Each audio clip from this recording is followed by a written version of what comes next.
Muy buenas tardes, doctor. Ahorita nos encontramos aquí para realizar una entrevista acerca de los fines académicos, que es sobre los trastornos disociativos. A continuación nos vamos a presentar. Ahorita nos encontramos con Adamaris Ruiz. Eh, También nos encontramos con Estefanía Tercero, que es mi persona, y Alison Espinosa. A continuación, una pequeña introducción. Vamos a hablar sobre los trastornos de personalidad múltiple. Estos van a ser unos trastornos de identidad que van a pertenecer a los de identidad disociativa. Es un trastorno mental donde una persona tiene dos o más personalidades distintas. Van a tener pensamientos, acciones y comportamientos de cada personalidad que pueden ser completamente diferentes. A su vez también sobre la amnesia disociativa. Esta amnesia va a ser una pérdida de memoria, que va a ser originada por un acontecimiento traumático o estresante, que va a producirse una incapacidad para poder recordar información personal importante.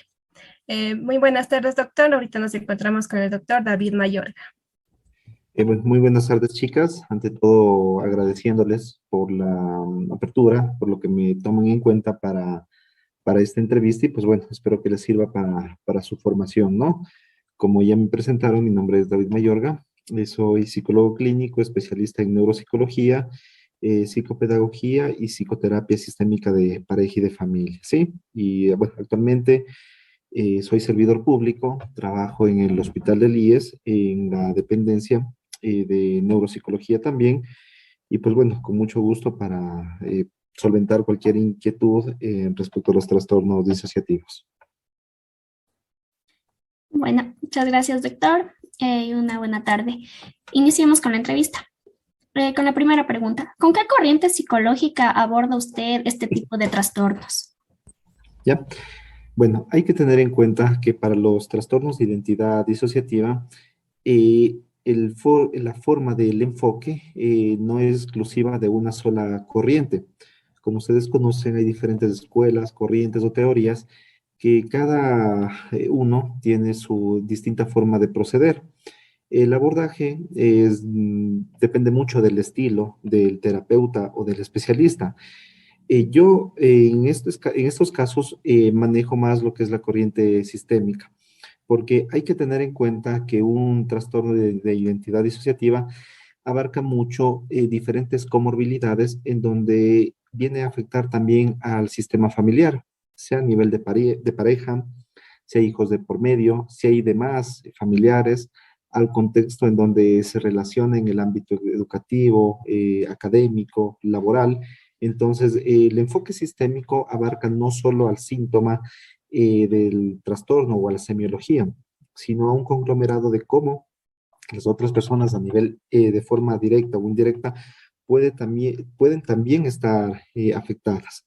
Hay que tener en cuenta que dentro de las corrientes habrán, por ejemplo, pacientes en donde no tengan una correcta adherencia al tratamiento desde el enfoque sistémico. Pero para ello pueden obviamente utilizar otras corrientes que también dan muy buenos resultados, pero como les recalqué al principio, depende mucho del estilo del profesional. No se le puede a un profesional eh, exigir que aplique terapia cognitiva conductual si obviamente el paciente tiene más afín a un proceso de racionalización o insight o introspección o un abordaje sistémico, pero realmente el enfoque sistémico me ha dado muy buenos resultados.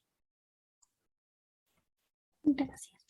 En base a su experiencia, ¿los pacientes que ha tratado han cumplido con todos los criterios diagnósticos del trastorno de personalidad múltiple? Ya, bueno, he tenido pacientes que sí han cumplido la mayoría, otros en donde, por ejemplo, han tenido ciertos criterios muy específicos, pero les han faltado, y otros en donde a partir de los diagnósticos o de la semiología han desencadenado ciertas comorbilidades. En cuanto a los criterios diagnósticos, depende mucho la guía diagnóstica, porque, por ejemplo, no, hay que tener en cuenta en lo que es Ministerio de Salud Pública, en lo que es el red del IES nacional, y bueno, a nivel mundial mismo se trabaja con el CIE-10. El CIE-10 siendo de autoría de la Organización Mundial de la Salud, si no estoy equivocado, en donde todo el personal médico, todo el personal de salud utiliza esta guía. En cambio, por ejemplo, el DSM-5, que realmente es una excelente guía en función como autores de la APA, se enfoca más o utilizan más el DSM-5 lo que son psiquiatras y psicólogos. Pero en una unidad de salud no se puede decir, bueno, solo los psiquiatras y psicólogos van ellos a diagnosticar con el DSM-5 y el resto de personal, un ejemplo, médicos internistas, pediatras, traumatólogos con el CIE-10. Todos es con un mismo lenguaje. Entonces, en este aspecto, los criterios vienen a ser similares dentro del CIE-10 y dentro del DSM, pero depende mucho decir si cumplen los diagnósticos, pero cumplen en relación, en función a qué guía.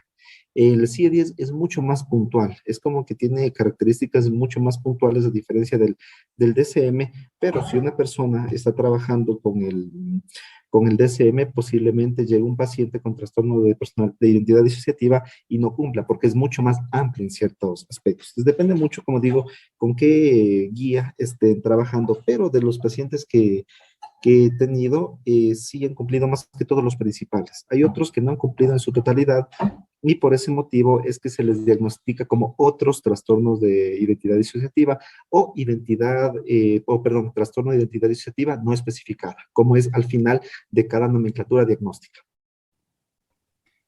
Muy interesante todo lo que usted nos está compartiendo el día de hoy. Bueno, nos gustaría saber qué dificultades se presentan con más frecuencia al trabajar con pacientes con amnesia disociativa.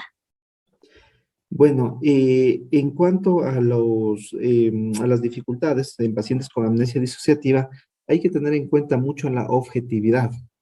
Siempre en la universidad nos formaban con el término, a veces, no sé si es correcto o incorrecto, pero nos hacían mucho alusión a lo que es el ojo clínico, ¿no? Es algo, como digo, algo peyorativo, no es algo comprobado, por así, en cierta manera, pero hace mucho alusión a lo que hay que tratar de ser muy objetivos en cuanto a a los signos y a los síntomas.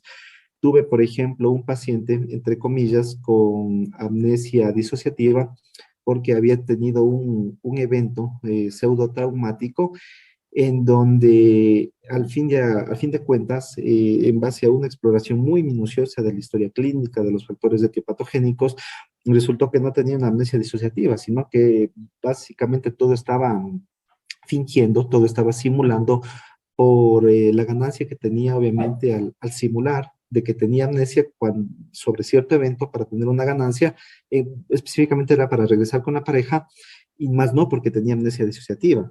Pero realmente el discurso de ciertos pacientes son tan convincentes que, como les menciono, ustedes como futuras especialistas tienen que ser muy objetivas y muy minuciosas en saber realmente qué síntoma corresponde a amnesia y cuál no, y cuál puede ser síntoma facticio o ficticio o dentro de otros trastornos que puede haber de por medio y en su momento puede un poquito llegar a confundir. Entonces, más que dificultades es saber identificar de forma muy objetiva en qué consiste tal sintomatología y en este caso en qué consiste básicamente lo que es una amnesia disociativa y qué síntomas hay detrás, antes y después.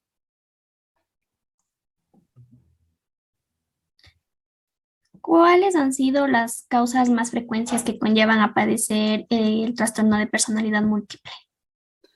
Ya, bueno, en cierta manera, una de las causas más importantes pueden ser, por ejemplo, factores que ha generado un estrés en donde en donde a veces puede tener un poquito de diagnóstico diferencial, lo que son trastornos de estrés postraumático, o más que desencadenar como una comorbilidad de un trastorno de estrés postraumático, ciertos eventos que hayan sido de un evento muy fuerte, muy estresante, que psíquicamente, hablándole metafóricamente, es como que le rompen la psique al paciente y es como suelen decir, el trastorno de identidad disociativa es, como suelen decir, es la propia loquera, es el paciente realmente loco, tal y como está en cierta manera. Pero como digo, defiende mucho el factor desencadenante, que fue lo que conllevó a eso. O un ejemplo, a una persona le puede generar un trastorno de identidad disociativa el perder, un ejemplo, un hijo, un duelo, otros un accidente, otros el estar o el haber estado, por ejemplo, al borde de la muerte, otros simplemente por factores químicos. Entonces hay que tener en cuenta que depende mucho también, como digo, los factores etiopatogénicos para dar realmente con el diagnóstico cuál fue el factor desencadenante. Es como a veces en un caso, un ejemplo, una depresión. Una depresión puede ser por factores emocionales, pero por factores químicos, ¿no? Es decir, pueden existir pacientes que digan, ¿sabe qué? Me siento mal, tengo anedonia, bulia, pero no tengo nada que me haga sentir triste. Entonces, es un factor químico en relación a los neurotransmisores. Entonces, en este caso, también puede darse eso por alteración química, que obviamente ya no depende ya de un factor emocional, sino ya del componente biológico y neurológico de cada paciente o de cada individuo. Continuemos. Durante el proceso de evaluación psicológica, ¿ha presentado algún paciente conductas agresivas debido al estado de confusión y desorientación, en el que se encuentra? Ya, bueno, y los pacientes que he atendido no han sido son de forma ambulatoria, mediante consulta externa. La forma ambulatoria de consulta externa hace relación a que el paciente hemodinámicamente o físicamente se encuentre estable y viene obviamente al consultorio. No he tenido, como digo, la oportunidad de durante la evaluación ver a pacientes ya con conductas agresivas de ese momento. Por lo general, los compañeros o los colegas que tienen esa oportunidad de ver ese brote en cuanto a esas conductas son los pacientes que tienen en primera acogida o aquellos pacientes que ingresan directamente por emergencia, ¿no? Entonces, llega el paciente, le trae un ejemplo el familiar, dice, ¿sabe qué, doctor? El paciente está agresivo, está desorientado, no sabemos qué le pasa, entonces llega emergencia. Entonces, hay algunos hospitales que tienen psicólogos dentro de las unidades de emergencia, otros no, otros obviamente lo que son médicos residentes o generales. En este aspecto, el personal de primera acogida, que son o el equipo de enfermería y medicina general, o emergenciólogos, es donde ellos son quienes reciben a los pacientes con conductas agresivas, estados confusionales, desorientación, ese momento. Una vez que ya interviene el aspecto psiquiátrico en ese ámbito, ahí es donde ya remiten a mi consulta, pero obviamente ya están estables o con el fármaco ya de por medio haciendo efecto, que por eso están ya mucho más tranquilos y durante mi consulta no he tenido esos pacientes con conductas agresivas inmediatamente o ese momento de la entrevista. ¿Cuál es el tratamiento que ha tenido mejor evolución en pacientes con este tipo de trastorno?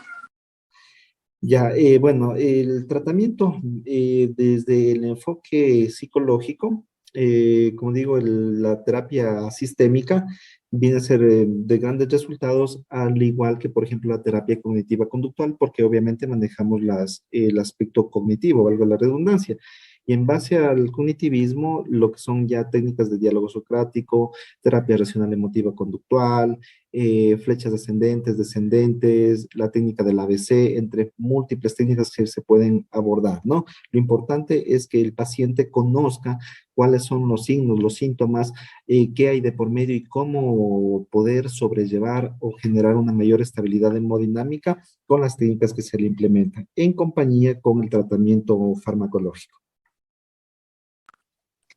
¿Nos podría, por favor, mencionar algún tratamiento farmacológico que ha utilizado? Bueno, dentro del campo de la salud mental, específicamente lo que son psicólogos clínicos, neuropsicólogos, psicólogos generales o afines, hay que tener en cuenta que no se puede prescribir una medicación, a menos obviamente que tenga una formación o sea un ejemplo, sea psicólogo, pero también tenga el título de médico, un ejemplo, ¿no? Sin embargo, hay que tener un conocimiento general sobre qué fármacos puede haber de por medio, pese a que el psicólogo no le remita o no le prescriba, perdón, tal receta. Para lo que es trastornos de identidad disociativa, no hay como quien dice, un conglomerado de fármacos para decir, estos son los fármacos que se utilizan en tal trastorno. Ya depende mucho del especialista saber qué fármacos combinados le puede dar, pero entre los que más demanda tiene en estos pacientes son los inhibidores selectivos de la recaptación de la serotonina, los ISRS, en donde en cierta manera se trabaja mucho con lo que es la fluoxetina, sertralina, citalopram, por ejemplo, pero también se puede fusionar con otras benzodiazepinas, como por ejemplo alprazolam, clonazepam, diazepam, entre otros. Como digo, ya depende mucho el criterio del especialista, en este caso psiquiatría, para prescribir cuál medicación le doy, cuál no le doy, cuál le genera efectos adversos o colaterales. Puede ser que un ejemplo, dos pacientes con el mismo trastorno, el uno tiene efectos adversos y el otro no, pese a que los dos tienen la misma medicación y la misma dosis. Entonces, como digo, ya depende mucho ese aspecto. Como yo siempre digo, zapatero a su zapato. Hay que ser muy éticos en ese aspecto y si uno no tiene la potestad de medicar, pues remitir al profesional específico para que nos ayude de forma multidisciplinaria sobre el tratamiento químico. Muy importantes sus aportes, doctor. Bueno, hemos culminado con la entrevista. Le agradecemos de antemano por su tiempo y colaboración, por compartirnos su experiencia en base a estos trastornos, puesto que nos ayudará para nuestra formación académica. Muy amable. A ustedes, chicas, un gusto, un fuerte abrazo y un saludo para la doctora Adriana también, que es su maestra, y para el resto de estudiantes. Y como todo siempre digo, ten en cuenta que hay que ser muy ético y saber, obviamente, no dejarse llevar por el aspecto subjetivo, sino de tantos síntomas y síntomas que pueda tener el paciente de por medio, ser muy objetivos para saber cuál tiene, cuál no, cuál de verdad es cierto que tiene el paciente, para no emitir un diagnóstico erróneo y en base a eso evitar una iatrogenia. Listo, un fuerte abrazo y muchas gracias. Muchas gracias, doctor, y le deseamos éxitos en su vida profesional. Gracias. Gracias, chicas, hasta luego. Muchas gracias, doctor. Bueno, como conclusiones finales, los trastornos disociativos producen una pérdida parcial o completa de la integración psíquica normal, en especial de la memoria, de la conciencia de su propia identidad o personalidad, obedeciendo a un origen problemático, psicógeno, y muestran una estrecha relación temporal con acontecimientos traumáticos, problemas insolubles, insoportables, las relaciones interpersonales alteradas. Su formulación diagnóstica implica malestares clínicos significativos o deterioro en el plano social, laboral o en otras áreas del desarrollo de la persona. También se va a conservar intacta el contacto con la realidad. También es importante dar a conocer que los trastornos disociativos requieren de la psicoterapia con frecuencia, que nos va a facilitar por la hipnosis. Esta puede aliviar algunos síntomas específicos, pero no tienen efectos sobre los trastornos en sí mismos. Muchas gracias.